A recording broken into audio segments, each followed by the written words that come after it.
We're live. It's an FFS without Hello. Rachel. Hello, Simon Daly. Hello. Are you going to ask me who I am? No, we're going to go fucking rogue. No, I'm not asking you who you are and what's your name and where you come from. I'm not going to sing the Going Live theme tune, and I'm not going to say time is marching on. We're going to whiz through. A quick one. Yeah, man. We're going to do top 5 tips on building your content calendar for 2023. Content calendars are really, really important because, as a wise woman once said to me, if it's not down, it's not done. If you don't write it down, it's not getting done. And you need a good strategy for your content. So we're going to specifically talk about blogs, but obviously there's other types of content that you can strategize and put in a calendar, such as you could do videos, you could do Facebook Lives, you could do YouTube things, you could do podcasts, infographics. Loads and loads of things. But today we're specifically talking about your blogs, which can include infographics and it can include videos. It's a good idea to kind of have them all merging together. But top 5 tips on producing your content calendar. I should probably say as well who we are. So I'm Hannah from Grow Traffic.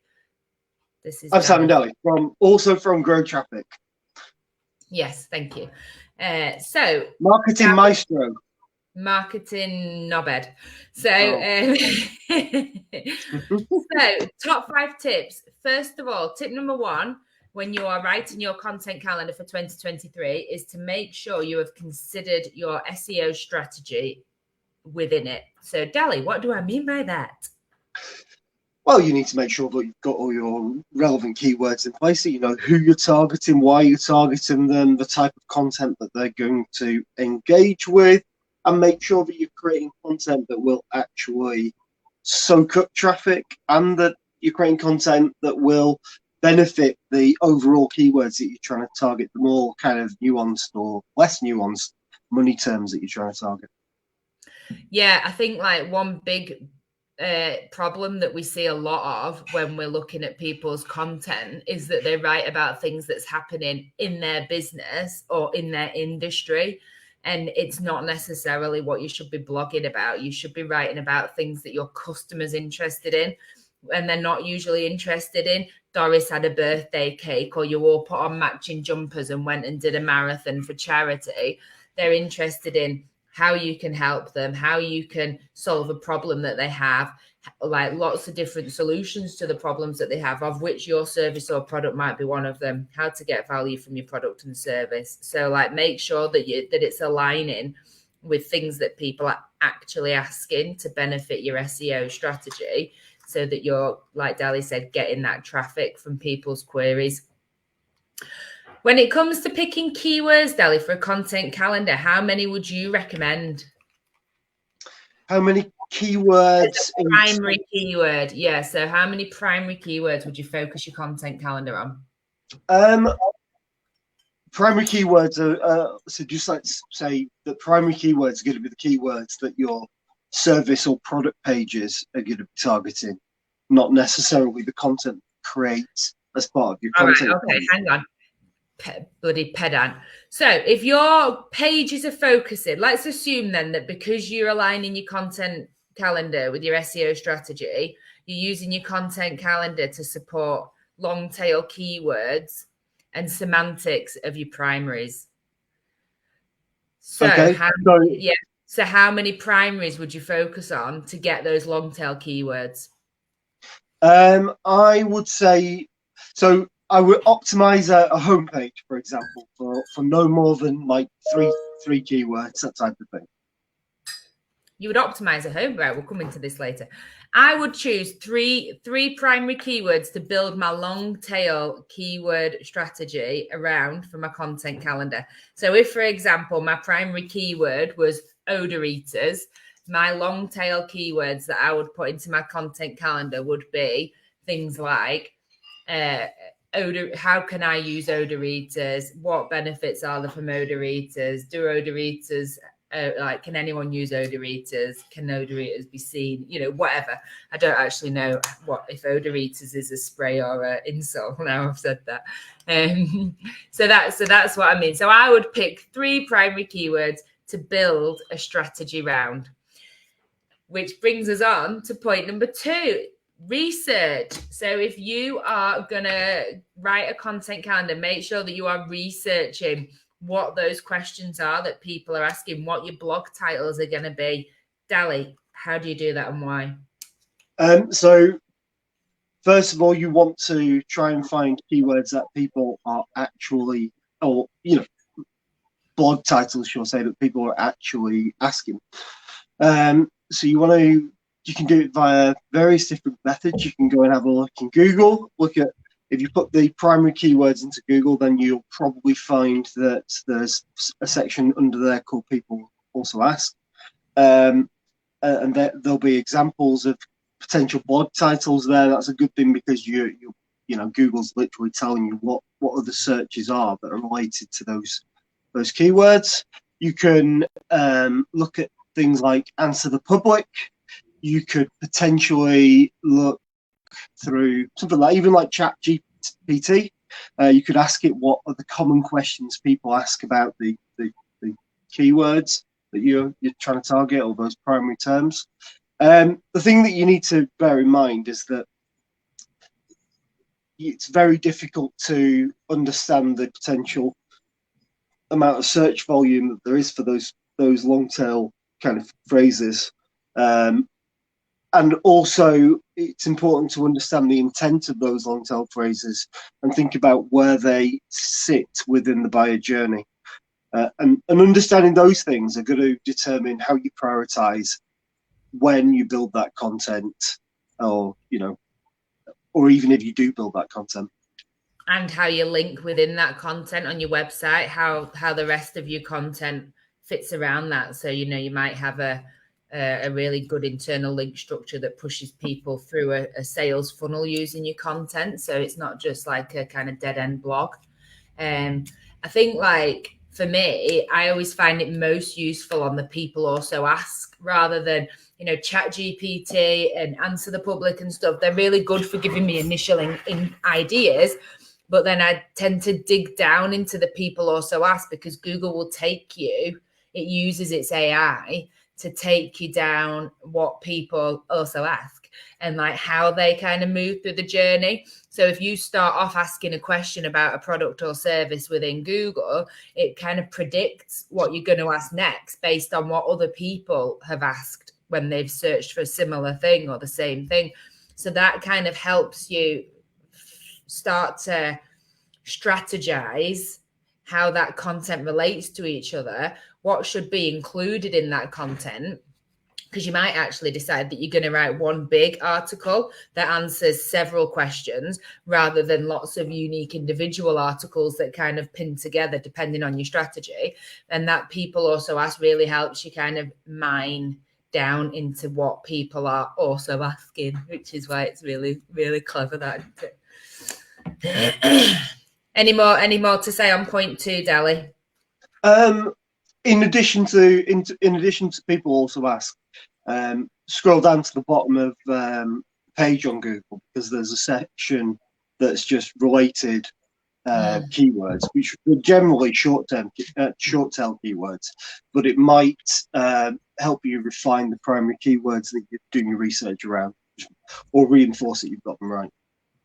There's a plugin on Chrome called Keywords Everywhere that I have on mine, and I often recommend that our staff at Grow Traffic and clients and stuff download it or upload it. It's really good for just kind of suggesting what else people ask around, you know, it's kind of on your search page, and it just really quickly suggests what other people ask. So you can, you know, it doesn't give you any answers particularly, but you can quickly start mining that information. And it does have a long tail section and a secondary keyword section. So I find that's quite a useful plugin. That's called Keywords Everywhere. And interestingly as well, if you're on Insta, it gives you hashtag suggestions with search volumes as well. So that's a decent plugin. Okay, so number 3, and back to the, if it's not down, it's not done. The thing about a content calendar is it keeps you accountable. If you're not planning out what you're going to write about every week, you sit down at your laptop and you've got to start thinking and doing that research every time. Whereas if you know, right, it's Saturday morning, I've got to write a blog this morning on such and such a thing, it'll be in your mind, you'll be thinking about it. You will be kind of almost subconsciously gathering data for it within the week. And then you'll sit down to write it and it'll be a breeze. So always write it on a content calendar. Dali, where can you download the world's greatest content calendar from? I believe that there is an article on Grow Traffic. There's if you just search in Google or search through our search function for content calendar, you should find an article there that lets you download one, and it's a 2023 brand new content calendar that's got loads of different events and suggestions for content throughout the year. Yeah, it really is banging. I mean, we created it because there wasn't one that was good out there already. You know, you can have a calendar, but then you've got to populate it with kind of pertinent dates of the year, whereas this is already populated and it is a manual process. So, you know, we have some poor bastard at Grow Traffic has to spend the time combing through dates, you know, daysoftheyear.com and coming up with infilling it all into the calendar. But it's a week by week, well, it's a day by day, step by step content calendar template, and you just download it off our internet. It's a Word document, it's free, and there you go, and you can just put your content calendar into there. We tend to do 3 months at a time because we're lazy and we don't want to do a whole year. No, because it's easier to kind of be a bit more agile if you've got, you know, space in your calendar to move things forward if something comes up. Although it's a seasonal calendar, obviously you can still build all your evergreen content in there or put it in there. Yeah, definitely. And I think that's a really good point. Like, and we have talked about this before, I think in a couple of lives ago, about having a really good mix of evergreen content along with more time sensitive one. And especially if you're in a sector that moves fast and you want to become a thought leader, having space in your content calendar for news jacking and kind of commenting on things that are happening in the news that affect your service users or your buyers or whatever is really useful. Good. Number 4. That's well, I was just going to say that's something that we do. I think we try and do it on Wednesdays. We make a bit of a comment about something that's happening in the industry. So check it out on Wednesdays. Yes, and I know I started off saying like don't make it about your industry, but one of our objectives is to continue to be thought leaders within our industry for other SEO nerds. So for us, it fits in. For you, it might be, you know, if you're a financial advisor and you've got this big pensions news that comes out or interest rates or whatever, then that's something that affects your consumer. So that's important. Number 4 is be realistic with your time. If you know that you're not going to do 3 blogs a month or 3 blogs a week, don't put down 3 blogs a week on your calendar because you're going to set yourself up to fail. Consistency is really important when you are doing any marketing activity. You don't want it to be too sporadic. So if you have a content calendar that you can follow comfortably, that you're actually going to achieve, then you're not setting yourself up to fail. Anything else on that, Dali? No, absolutely. And like we said right at the beginning, having the content calendar in place is the thing that will enable you to get the content out. Whereas if you have to think about it every time, either you'll spend all your time thinking about what blogs to write, or you'll start writing blogs that are identical or just ever so slightly different because you think that's the content you need to be creating. Yeah, challenge yourself. Exactly. And then lastly, tie it into all your other activity. Dali, what do I mean by this? While I just mute myself and have a cough. Okay. It's about joining up your activity. So if you have a social media account, which most of us will have: Facebook, Twitter, Instagram, all the rest of it, LinkedIn, and make sure you're sharing and distributing your content on there. Make sure also that you're talking about similar themes that you're sharing in your content. If you have something like a Facebook Live, do a Facebook Live about the thing that you've just shared on your blog. If you've got a newsletter, make sure you're incorporating information from the blog into the newsletter. It's just making sure that you get join up so that you are having multiple different kind of cracks of the whip, and that people understand the content and your perspective that you're putting out there through multiple touch points. Yeah, I mean, imagine how much easier your life is if you have one kind of article and you repurpose that in multiple ways. And we will do it with these. So these Facebook Lives, they sit on our YouTube channel, they sit on our Facebook, but they also inform a blog. They also become a social media post. That blog goes onto our newsletter. So we're kind of doing one set of thinking and getting several bits of content out of it that to our customers and our potential customers is really cohesive. So, it's about working smarter, especially if you are a one-man band or you're in a small business and you feel like it's just another thing that you've got to do. If you can make that blog or that article workloads harder for you, then you're not going to feel as annoyed about having to sit down on a Saturday morning or a Friday afternoon or whatever and write yourself a 600-word blog. Because you know that it's going to make your life easier down the line. So just when you're creating your content calendar, just really think about how it fits into the wider activity that you're doing. And that's another reason why we tend to not do more than 3 months ahead. Like, I think a quarter is a nice kind of period to be planning for. And it also means that you can reflect on what is and isn't working. It gives you enough time that you can look back over the last few weeks and what is working, what's not working.